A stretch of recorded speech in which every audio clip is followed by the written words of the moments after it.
जिंदाबाद, किसान एकता जिंदाबाद। पंजाब के मुख्यमंत्री माननीय भगवंत मान जी मध्य प्रदेश के एक एक कार्यकर्ता को संबोधित करेंगे। माननीय भगवंत मान जी। बहुत बहुत शुक्रिया, बहुत बहुत धन्यवाद। मंच पर आसीन आम आदमी पार्टी के नेशनल कन्वीनर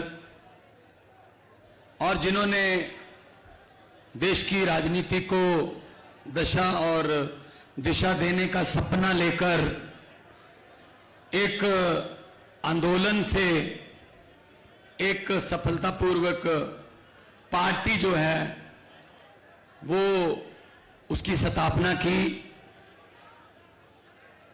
जिनके कामों की सिर्फ नॉर्थ इंडिया या सेंट्रल इंडिया या साउथ इंडिया में नहीं, पूरे विश्व में चर्चा होती है। मेरी मुराद है दिल्ली के क्रांतिकारी मुख्यमंत्री अरविंद केजरीवाल जी,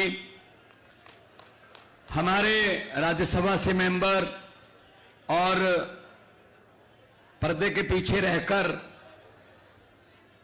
पार्टी की रीढ़ की हड्डी को मनका करके मजबूत करने और रखने वाले डॉक्टर संदीप पाठक जी,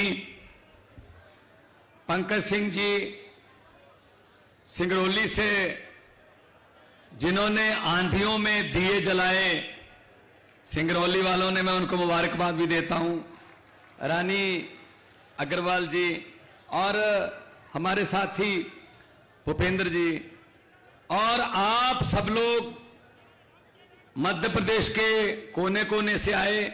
ये कोई जनसभा नहीं है, ये कार्यकर्ता सम्मेलन है। ये कार्यकर्ता सम्मेलन है तो जनसभा कितनी बड़ी होगी आप अंदाजा लगा सकते हो। तो आप सबका बहुत बहुत धन्यवाद। मेरे सामने मीडिया वाले खड़े हैं, इनका बहुत बहुत धन्यवाद, जिन्होंने इस जनसभा को कवर करना है, खबरें पूरे देश में देनी है। सबको मेरी तरफ से नमस्कार, सत श्री अकाल। दोस्तों, मध्य प्रदेश एक ऐसा राज्य है जिसका बहुत भौगोलिक नक्शा भी, और यहां की धरती और यहां के लोगों के काम और यहां की समस्याएं पंजाब से बहुत मिलती हैं। मुझे पता है जब किसानों पर गोली चली थी तब भी हम लोग वहां पे जाके आए थे, और आपको एक सुनकर और भी खुशी भी होगी, आपके यहां भी एक रीजन को मालवा बोलते हैं, हमारे वहां भी एक रीजन को मालवा बोलते हैं। आपका मालवा भी बहुत उपजाऊ है, बहुत जरखेज फर्टाइल लैंड है, बहुत जो बीजो वो उग जाता है। मध्य प्रदेश के मालवा में भी यही बात हमारे मालवा में भी है। मैं भी मालवा से हूं, संगरूर, पटियाला, फतेहगढ़ साहब, लुधियाना, बठिंडा, फरीदकोट, मोगा, फिरोजपुर, ये सब मालवा है। तो आप लोगों की समस्याएं हमारे साथ बहुत मिलती हैं।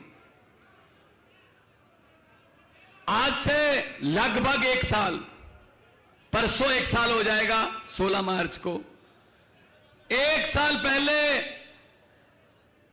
पंजाब के लोगों ने श्री अरविंद केजरीवाल जी की गारंटियों पर विश्वास किया और 117 में से 92 सीटें हमें दी और हम पर जिम्मेदारी हमारे कंधों पर दी कि बहुत हो गया, ये दोनों पार्टियां हमें 5-5 साल की बारियां बांधकर लूट रही हैं, हमारा इनसे पीछा छुड़वा दो, आप आगे आओ। एक साल हुआ है अभी, एक साल में हमने 26 20,797 सरकारी नौकरियां दे दी। मैं ये नियुक्ति पत्र देके आपके सामने खड़ा हूं। एक साल में हमने 1 जुलाई से लेके मार्च में सरकार बनी, अप्रैल मई जून निकला, 1 जुलाई से लेके आज तक वो चलता रहेगा। हमने बिजली का बिल 0 करने का वादा किया था। आज पंजाब के 87% 87% घरों को बिजली का बिल 0 आता है जी। एक साल में हमने शुगरफेड की तरफ से कई सालों से किसानों के गन्ने की पेमेंट नहीं हुई थी, 394 करोड़ हमने वापस कर दिया गन्ने के किसान को। एक साल में हमने मूंगी की दाल तीसरी फसल के तौर पर भिजवाई और 7275 रुपया एमएसपी उस पर दी। अगर किसी की मूंगी की दाल 6500 रुपए पर क्विंटल बिकी, हमने उसका डिफरेंस पे किया 775 के, आपको एमएसपी के बराबर की पेमेंट मिलेगी। हमने 500 मोहल्ला क्लिनिक खोल दिए, 150 के लगभग मोहल्ला क्लिनिक और तैयार हैं। उन 500 मोहल्ला क्लिनिक में अब तक 12 से 15 लाख के बीच लोग आकर वहां से दवाई लेकर ठीक हो चुके हैं। उनको सरकारी अस्पताल में धक्के खाने की जरूरत नहीं रही। सिर्फ 1 साल की प्राप्तियां गिनवा रहा हूं। 1 साल में हमने स्कूलों का कायापलट करना शुरू कर दिया। अब स्कूल ऑफ एमिनेंस बनेंगे, प्रिंसिपलों को सिंगापुर जाके ट्रेनिंग दे रहे हैं। 1 साल में हमने करप्शन के अगेंस्ट एक मुहिम चलाई। लोगों को एक फोन नंबर दिया कि आप अगर सरकारी दफ्तर में जाओगे, कोई बाबू पैसे मांगता है, मना मत करना, जेब में हाथ डालकर पैसे मत निकालना, फोन निकाल लेना, उसकी फोटो खींचकर हमको भेज देना, बाकी काम सरकार का है। सैकड़ों की गिनती में जो रिश्वतखोर थे वो जेलों में है। ये 1 साल की प्राप्ति है हमारी। तो नीयत साफ हो तो सब कुछ हो सकता है। नीयत साफ हो, दुकानदारों के लिए, छोटे व्यापारियों के लिए, मजदूरों के लिए हमने मिनिमम वेजेस मजदूरों का बढ़ाया, जो दिन रात काम करते हैं, जो उसी दिन कमाते हैं उसी दिन खाते हैं। तो हम सच्ची नीयत से काम करने वाले लोग हैं। हम किसी पार्टी से निकाले हुए या किसी पार्टी को छोड़कर आए नहीं। अरविंद केजरीवाल जी ने एंटी करप्शन मूवमेंट से पार्टी निकाली, एंटी करप्शन मूवमेंट से, आंदोलन से निकली हुई पार्टी है। तो मैं फिर कहता हूं, नीयत का फर्क है बस। भगवान ने हमारे देश को बहुत कुछ दिया है। पहाड़ है हमारे पास, मारूथल रेगिस्तान है हमारे पास, कोयला है हमारे यहां धरती के नीचे, तेल हमें मिलता है धरती के नीचे से, हर किस्म का मौसम है, हर किस्म के फूल हैं, हर किस्म के दरख्त हैं, और लोग बहुत देशभक्त और मेहनती हैं। बस एक चीज की कमी रह गई, सच्ची नीयत वाले नेताओं की कमी रह गई। बस वो अगर पूरी हो जाए तो ये देश दुनिया का नंबर 1 देश बनेगा, पक्का बनेगा। दोस्तों, इन्होंने क्या कर रखा है अभी? इन्होंने ये तहैया कर रखा है कि जो भी अच्छा काम करेगा देश में उसको पकड़ के जेल में डालेंगे। तो बड़े साहब को पता चला कि दिल्ली के स्कूल तो बहुत ही अच्छे बन रहे हैं। ये जब ट्रंप की पत्नी आई थी, उसने कहा था मैंने तो दिल्ली के स्कूल देखने हैं। उन्होंने कहा जी कोई एमसीडी वाला दिखा देते हैं। कहते नहीं, केजरीवाल वाले देखने हैं। तो केजरीवाल से चाबी लेनी पड़ी स्कूल की, स्कूल खुलवाना पड़ा। तो फिर उन्होंने पता करना शुरू किया कैसे बना दिए, किसने बना दिए। ये तो गरीबों के बच्चों को पढ़ा रहे हैं, गरीबों के बच्चे वकील बन रहे हैं, आईआईटी में जा रहे हैं, डॉक्टर बन रहे हैं। ये तो गरीबी खत्म कर देंगे अपने घर की। गरीबी खत्म होगी तो हमारे घर के सामने, हमारे महलों के सामने अर्जियां लेकर हाथ जोड़कर कौन आएगा लाइन बनाकर? और ये तो समझदार हो जाएंगे बच्चे अगर पढ़ गए, समझदार हो गए तो वोट भी सोच समझ कर पाने लगेंगे। और अगर वोट सोच समझ कर पाने लगे, अगर देश के लोग सोच समझ कर वोट देने लगे, तो कांग्रेस और बीजेपी को कोई भी वोट नहीं देगा। ये नफरत के नाम पे, ये नफरत की राजनीति करके वोट लेते हैं भाई साहब। पहले इन्होंने सेटिंग कर रखी थी। अभी देख लो आपके यहां, आपने वोट दिए कांग्रेस को कि चलो ये शिवराज चौहान के जो राज्य उससे पीछा छूटे 15 साल हो गए, तो आपने वोट दिया कांग्रेस को। लेकिन थोड़ी देर बाद सरकार किसकी बन गई? बीजेपी की। इसका मतलब ये हो गया, कांग्रेस को वोट दो चाहे बीजेपी को वोट दो, जिसको ये चाहेंगे सरकार तो उन्हीं की बनेगी, हमारा उसमें कोई लेना देना नहीं होता भाई साहब। जो कांग्रेस वाले इस्तीफा देकर दोबारा बीजेपी की तरफ से लड़े, क्या उनमें से एक ने भी एक भी वोटर को पूछा कि भाई साहब मैं जिताया तो आपने था लेकिन मैं इधर जाना चाहता हूं, चला जाऊं? पूछा भाई साहब किसी ने? इसका मतलब वोट लिया, हमारा काम खत्म, उनका काम शुरू। वो आपको बेचने लगते हैं। तो कांग्रेस की हालत यह हो गई कि लोग यकीन करना बंद कर चुके हैं कि कांग्रेस को वोट तो दे देंगे यार, लेकिन इनको सरकार चलानी नहीं आती, इनसे सरकार छीन लेते हैं। मध्य प्रदेश वाली छीन ली, कर्नाटका वाली छीन ली, गोवा वाली छीन ली। और हमारे वाले में, आम आदमी पार्टी के बारे में ये कहते हैं लोग कि चाहे दिल्ली में एलजी तंग कर रहा है, लेकिन सुप्रीम कोर्ट में जाकर कभी धरने लगाकर ये सरकार चला रहे हैं, और उनके शेर की मांद में बैठकर जो है वो सरकार चलाई जा रही है और फैसले लिए जा रहे हैं। एलजी को फैसले बदलने पर मजबूर होना पड़ रहा है। तो अगर काम करना है लोगों के लिए तो लोगों से पूछिए। बजट लोगों को पूछ के बनता है दिल्ली का। हमने इंडस्ट्रियल पॉलिसी बनाई, इंडस्ट्रियलिस्टों को पूछकर बनाई। अभी खेती की एग्रीकल्चर पॉलिसी हमने बनाई, खेतों वालों से पूछा कितनी तारीख को नहर में पानी आना चाहिए, कितनी तारीख को नहर बंदी होनी चाहिए, कितनी तारीख को बिजली मिलनी चाहिए। तो अगर वही उनको पूछो भाई जिन्होंने काम लेना है। ये एसी कमरों में बैठकर बाबू जो बनाते हैं लिस्टें, वो असल में धरती पर लागू नहीं होती। तो इसलिए हमने ये कर रखा है, सरकार आपके द्वार। पंजाब के सारे अफसर हर हफ्ते में 2-3 दिन गांव में जाते हैं और जमीनों की रजिस्ट्रियां, प्रमाण पत्र, जो काम है वो गांव में चौपाल में बैठकर होते हैं, सबके सामने होते हैं। तो ऐसा मध्य प्रदेश में होना चाहिए या नहीं होना चाहिए? होना चाहिए ना, बस। और शिक्षा जो है, उच्च शिक्षा और वर्ल्ड क्लास की शिक्षा सबको मिलनी चाहिए। देश में सबका हक है पढ़ने का। पढ़ के उड़ारी मारे, खुला आसमान है उड़ने के लिए। लेकिन नहीं, गरीबों की किताबें और हैं, अमीरों की किताबें और हैं। गरीबों के टीचर और हैं, अमीरों के टीचर और हैं। तो फिर ये फर्क रखते हैं जानबूझकर, ये जानबूझकर फर्क रखते हैं कि इनको तो बस जिंदाबाद मुर्दाबाद पे लगा के रखो, इनको और कुछ नहीं करने देना।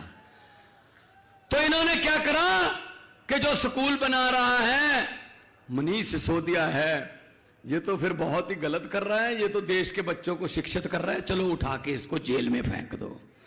अरे अस्पताल कौन बना रहा है दिल्ली में?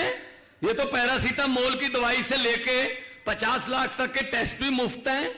ये तो लोगों की उम्र बढ़ा रहे हैं 20-20 साल। ये तो जो हमने प्राइवेट हॉस्पिटल वालों से पैसे ले रखे हैं, कभी चुनावी फंड ले रखा है कि हम आपको कस्टमर देंगे क्योंकि सरकारी अस्पताल हम खत्म कर देंगे, वहां कोई जाएगा नहीं, जान बचाने के लिए मजबूरी में आपके हॉस्पिटल में आना पड़ेगा। अरे वो तो हमारे कस्टमर तोड़ रहा है। ये कौन है? वो सतिंदर जैन है जी, चलो पकड़ के जेल में डाल दो। ये नीति चल रही है इनकी। जो काम कर रहा है उसको पकड़ के जेल में डाल दो। अच्छा, जिसने करोड़ों रुपया लोगों से ठग लिया, जिसने नकली शेयर बना लिए, जिसने LIC को, आपके तनख्वाह के, आपके पेंशन के पैसे को भी खतरे में डाल दिया, वो मोदी साहब का मित्र है। वो जहाजों में घूम रहा है भाई, उसको कुछ नहीं कहते, उसको कुछ भी नहीं कहते। ये कैसे हो गया? देखो, वो कहते हैं, बड़े साहब कहते रहते हैं अक्सर बड़ी बड़ी सभाओं में कि जब मैं छोटा होता था रेल के डिब्बों में चाय बेचता था। जब मैं छोटा होता था तो रेल के डिब्बों में चाय बेचता था। बड़े होकर रेल के डिब्बे ही बेच दिए, तेल बेच दिया, रेल बेच दिया, आपके वाला भेल बेच दिया, एयरपोर्ट बेच दिए, LIC बेच दी, सब कुछ बेच दिया। थोड़ा सा मीडिया खरीदा, बाकी सब कुछ बेच दिया, बाकी सब बेच दिया। तो ये ऐसे देश चलेगा क्या? जो अच्छा काम करना चाहता है, जो 130 करोड़ लोगों की जिंदगी बदलना चाहता है, तमन्ना रखता है, उसको भी हक है लोकतंत्र में कि वो अपना प्रोग्राम रखे। अगर प्रोग्राम लोगों को अच्छा लगेगा तो वोट मिल जाएंगे, वरना नहीं मिलेंगे, लोकतंत्र है। लेकिन नहीं, वो चाहते हैं हम ही हम। वो एक परिवार नियोजन का नारा है ना, हम दो हमारे दो, ये उसी नारे से चल रही है हमारी सरकार। ये दो और इनके दो, ऊपर वाले दो और नीचे अंबानी और अंडानी, ये दो, बस हम दो हमारे दो। तो छोटे व्यापारी कहां क्या करेंगे? राज्यों के हक मारे जा रहे हैं। हमारा रूरल डेवलपमेंट फंड जो मंडियों में और मंडियों को आती हुई सड़कें बनाने में काम आता है, भाई साहब हमारा 9,000 करोड़ रुपया सेंटर दे नहीं रहा, दबा के बैठ गए। हमारा GST में हिस्सा जो बनता है वो नहीं दे रहे। क्यों भी? आप राज्यों को ऐसे क्यों कर रहे हो? टैक्स हम इकट्ठा करके देते हैं और अपना ही पैसा लेने के लिए इनकी मिन्नतें करते हैं। ये GST आधी रात को 12 बजे लागू कर दी, बुला के, सभा बुला के। ये बहुत सारे काम आधी रात को करते हैं। कई तो मुख्यमंत्री भी आधी रात को ओथ लेते हैं, राज्यपाल को जुगा लेते हैं, एक बार ओथ दिलवा दे, बाकी देखेंगे कितने काम हैं, बाद सवेरे पूरे कर लेंगे। और कांग्रेस वालों से बात करते हैं, कांग्रेस वाले वैसी सेल पर हैं। कांग्रेस देश में अब चेंज नहीं है, कांग्रेस एक्सचेंज है। कांग्रेस को तो अपने हेड ऑफिस पे, बोर्ड पे लिख देना चाहिए, यहां पर लोगों द्वारा चुने गए विधायक सस्ते रेटों पर बिकते हैं। तो GST लागू कर दिया आधी रात को। GST क्या है? यहां छोटे दुकानदार भी बैठे होंगे। भाई साहब समझ आई किसी को GST क्या है, कहां लगती है, कहां से इसका पैसा मिलता है, कहां कितने % है? समझ आई? बड़े बड़े CA नहीं समझ पा रहे, बड़े बड़े व्यापारियों को GST की समझ नहीं आ रही। GST तो वो है, एक टीचर ने, एक मास्टर जी ने स्कूल में जाके एक बच्चे से सवाल पूछा, खड़ा हो बेटा, एक नीम के दरख्त को, एक नीम के पेड़ को 2 केले लगे, जब आम पके तो खरबूजा हुआ, तो जब खरबूजा बड़ा होकर अंगूर बना, जब वो अंगूरों का गुच्छा नीचे गिरा तो कितने बेर थे? ये GST है। पेड़ नीम का है, लगे केले हैं, पका आम है, गिरे अंगूर हैं, गिनने बेर हैं। ये GST है बड़े साहब की। भाई साहब खुद तो ज्यादा देखते वेखते नहीं है फाइलों को, जो अफसर बोलते हैं साइन कर देते हैं। तो ऐसे तो देश नहीं चलेगा ना। कितने फैसले ऐसे हो गए जो देश ने भुगते। नोटबंदी, अब खुद को तो पता नहीं इससे क्या हो जाएगा, अफसरों ने आके बता दिया, सर साइन कर दो, इससे आतंकवाद कम हो जाएगा, इससे रिश्वतखोरी कम हो जाएगी। क्या नोट बदलने के बाद रिश्वतखोरी कम हुई? पहले 100-100 के और 500-500 के नोट थे। अगर किसी ने 1 लाख रुपए देने, किसी को रिश्वत देने के लिए 5 लाख रुपए देना था तो इतनी बड़ी गड्डी लेके जानी पड़ती थी। अब इतने से ही चल जाता है, 5 लाख है वो 1000-1000 2-2000 के कर दिए भाई साहब, इजी कर दिया बल्कि उनको। और साइन कर दिए साहब ने। लाइनों में कौन लगा? लाइनों में बड़ा व्यापारी नहीं लगा, लाइनों में रिक्शे वाला लाइन में खड़ा था, रेडी वाला लाइन में खड़ा था, मजदूर लाइन में खड़ा था। 150 आदमी, 150 भारतीय नागरिक लाइनों में खड़े खड़े मर गए भाई साहब। किसी को दिल का दौरा पड़ गया, कोई गर्मी में बेहोश हो गया, कोई किसी को ठंड लग गई। तो मतलब क्या फायदा हुआ जी? और कहा बस इसके फायदे देखना, मुझे 50 दिन दे देना, फिर किसी चौक में खड़े कर लेना, मुझसे पूछ लेना। भाई साहब ना वो चौक आया ना बड़े साहब आए, फैसला कर लिया 15 लाख रुपए हर घर में आ जाएगा। किसी ने बोल दिया बोल दो जी, कौन पूछता बाद में, बोल दो। तो 15 लाख रुपए आपके घर में आ गया? आया नहीं ना। 15 लाख की बात छोड़ो, जो हमारे घर में 2-3 हजार रुपया इमरजेंसी के लिए हमारी मां ने, बहन ने, मौसी ने संभाल के रखा हुआ था, वो भी निकाल कर ले गए नोटबंदी की वजह, वो भी निकाल कर ले गए। तो ऐसे तो देश नहीं चलेगा ना कि अफसर चलाएं और साहब आंखें बंद करके साइन कर दें। कुछ तो देश के लोगों के बारे में सोचें, पॉलिसीज बनाने से पहले उनका होमवर्क होना चाहिए। तो मैं यही कहने आया हूं, हमारे जो कन्वीनर है ना अरविंद केजरीवाल जी, इनका एक बहुत बड़ा फायदा है हमारी पार्टी को। दिल्ली को फायदा यह है कि बिजली फ्री है, पानी फ्री है, महिलाओं को बसों में सफर फ्री है, इलाज फ्री है, 300 करोड़ वाला जो ओवरब्रिज होता है वो 150 करोड़ में बन जाता है। फिर भी दिल्ली पर 1 रुपया भी कर्जा नहीं बढ़ने दिया, 1 रुपया कर्जा नहीं लिया। इसका एक कारण है, इसका कारण यह है कि ये IRS ऑफिसर हैं, इनकम टैक्स के कमिश्नर रहे हैं, इनको पता है पैसा कहां से लाना है और कहां देना है। जनता से ही लाना है और जनता को ही देना है। जनता से पैसा लिया टैक्स का, और टैक्स के पैसे को बिजली के रूप में, इंफ्रास्ट्रक्चर के रूप में जनता को ही दे दिया।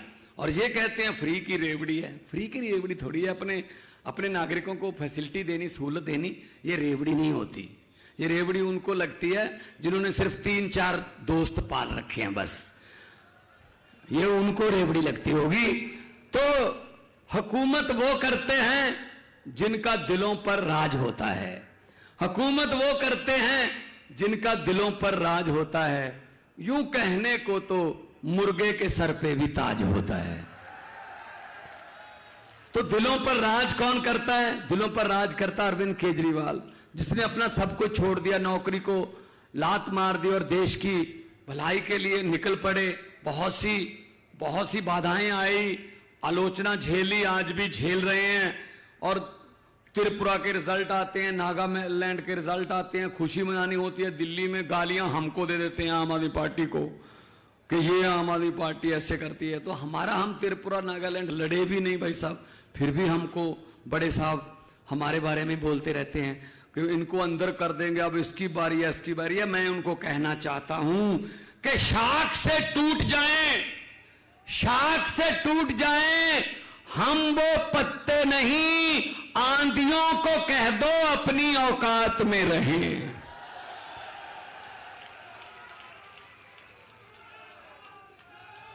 तो हम ये जेल से डरने वाले नहीं हैं, हम ये पर्चों से डरने वाले नहीं हैं। हम लोग तो पहले ही बहुत सड़कों पर बैठकर अनशन करके हमारी पार्टी निकली है। हमारे लिए कुछ भी नया नहीं है, आंदोलन करना हमें आता है और लोगों के पक्ष में, लोगों की भलाई के लिए, अपने लिए नहीं लड़ रहे हम। जैसे ये शिवराज चौहान, ये बाकी सारे, इनकी लड़ाई किसके लिए है? सीएम बनने के लिए, कुर्सी के लिए, आपके लिए नहीं है। हमारी लड़ाई आपके लिए लड़ेंगे और आपके लिए हम लड़ेंगे। लेकिन हम काफी नहीं है, हमारी औकात नहीं है। हम आपको सिर्फ ये कह सकते हैं ये रास्ता और ये विचार इनके साथ लड़ाई के लिए काम आएंगे, इन विचारों को लेकर हम लड़ें, लेकिन साथ आपको देना पड़ेगा। लड़ाई पब्लिक की है, लड़ाई पब्लिक को लड़नी पड़ेगी, तभी फिर आप कह सकोगे कि ये हमारी सरकार है, ये हमारी सरकार है, इस सरकार में हमारा भी हिस्सा है। हमने भी मोटरसाइकिल में तेल डलवा कर एक रोड शो में हिस्सा लिया था, हमने भी 2-4 पोस्टर दीवारों पर चमकाए थे इनके, क्योंकि भाई साहब हमारे पास पैसे नहीं है, कोई लूटा हुआ माल हमारे पास है नहीं। इनके पास तो बहुत लूटा हुआ माल है, हमारे पास पैसे नहीं है, हमारे पास कोई, हम नशा वशा नहीं बांटते, हम कोई वोट नहीं खरीदते, हम तो प्यार से बात करते हैं, हम तो स्कूलों की बात करते हैं, हम तो अस्पतालों की, बिजली की, इंफ्रास्ट्रक्चर की बात करते हैं। और इनके पास पैसा है, ये कहते हैं हम लोगों को पैसा दिखाकर, पैसा देकर खरीद लेते हैं, हम लोगों को वोट डालने के लिए उनको पैसे दे देते हैं। मैं आपको बताना चाहता हूं, ये आपके घर पे भी आएंगे, वोटों के आसपास आएंगे, जब वोट आसपास आ गए ना, 15 दिन 20 दिन रह गए, तब ये आपके घरों पर आएंगे और आपको लालच देने आएंगे, आपको पैसे देने आएंगे। मेरी हाथ जुड़ के मध्य प्रदेश वालों को बेनती है कि जब ये पैसे देने आए, कृपया मना मत करना। लक्ष्मी घर पे आए उसको वापस नहीं करते, लेकर जेब में डालकर इनको बोल देना कि हाँ, और जिस दिन वोटिंग हो झाड़ू वाला बटन दबाकर बोल देना कि हाँ। जो समझ गए वो ताली बजाओ, बाकियों को माफ है। बहुत समझदार इलाका है संदीप भाई, बहुत समझदार इलाका है, सब समझ गए। यही है ना, यही होता है ना। एक और मौका आएगा आपके पास, आप इनके, भोपाल तो राजधानी है, आप इनके घरों के सामने जाते हो कोई काम के लिए, कोई गांव का काम, कोई शहर का काम, कोई सीवरेज का काम, कोई लाइटों का काम, किसी भी काम के लिए जाते हो, इन मंत्रियों के घरों के सामने इनका दरवाजा, इनके महलों का खुलता है आपके लिए? नहीं खुलता। चाय पानी की बात छोड़ दो, दरवाजा भी नहीं खुलता। एक साइड पे एक छोटी सी एक रखी होती है खिड़की, उसको खोल के पीए कहता है साहब है नहीं, अगले बुधवार को आना, चिक चिक अंदर से कुंडी बंद। कोई बात नहीं, इलेक्शन के समय ये आपके दरवाजे खटखटाने आएंगे, उसको बोलते हैं डोर टू डोर। ये आपके दरवाजे खटखटाने आएंगे। मध्य प्रदेश वालों, बदला ले लेना, अंदर से कुंडी मत खोलना, अंदर से ही बोल देना हम भी आज घर पे नहीं है, इलेक्शन के बाद आना। तब इनको पता चलेगा कि किसी के दर से खाली जाने का दर्द क्या होता है। खा गए लूट के देश को, क्या नहीं खाया, शहीदों के कफन में से भी पैसे खा गए, क्या नहीं खाया इन्होंने, सब खा गए, मिल के खा गए। अंग्रेजों ने भी इतना नहीं लूटा था, अंग्रेज भी बेशर्म हो रहे हैं, अभी उनको शर्म आ रही है कि हम 200 साल में उतना नहीं लूट पाए जितने ये अपने देश को 2 साल में लूट लेते हैं। ये हालत कर रखी है। किसी नदिया के घाट पर अगर ये नेता लोग बस जाएं, किसी नदिया के घाट पर अगर ये नेता लोग बस जाएं, तो जनता के 2 प्यासे होंठ भी, जनता के 2 प्यासे होंठ भी 2 बूंद पानी के लिए तरस जाएं। गनीमत है, शुक्र है, मौसम पर हुकूमत चल नहीं सकती, वरना सारे के सारे बादल भी इनके खेतों में ही बरस जाएं। आप इकट्ठे रहिए, आपका हक है, देश आपका है, 130 करोड़ लोगों का देश है, नदियां, जंगल, पहाड़, सब पर आपका हक है। वो हक लेने के लिए हमारे पास वोट का अधिकार है, और वोट का अधिकार इन दोनों ने कोई ठेका नहीं ले रखा। इस बार झाड़ू उठाओ और मध्य प्रदेश की गंदगी की सफाई कर दो, राजनीतिक सफाई कर दो। और 2 नारे दोनों हाथ ऊपर उठाकर लगाने हैं, क्योंकि इस सभा में कुछ बीजेपी वाले भी आए होंगे, आते हैं, मुझे पता है आते हैं, क्योंकि उनके आका भेजते हैं उनके बॉस उनको कि पता करना केजरीवाल की जो जनसभा हो रही है वहां कितने लोग थे और नारे जो लग रहे थे वो कितनी जोर से लग रहे थे। तो इतनी जोर से नारे लगाने हैं कि जो आए हैं खबरी यहां पर, उनको अपने बॉस को ये कहना पड़े कि सर मुझसे क्या पूछ रहे हो, नारे कितनी जोर से लग रहे हैं, आपको घर पे सुन ही रहे होंगे, उनके घरों तक शीशे हिल जाएं, इतनी जोर से नारे लगाएं। शहीदों के नारे हैं, इनकलाब, इनकलाब, भारत माता की वंदे, बोले सोनिहाल। बहुत बहुत बहुत धन्यवाद, आपने इतने प्यार सत्कार से सुना। तंदुरुस्त रहिए। और लोगों को अक्सर कहते सुना है जिंदा रहे तो फिर मिलेंगे, लेकिन इस दिल ने कहा है मिलते रहे तो जिंदा रहेंगे। बहुत बहुत मेहरबानी, धन्यवाद।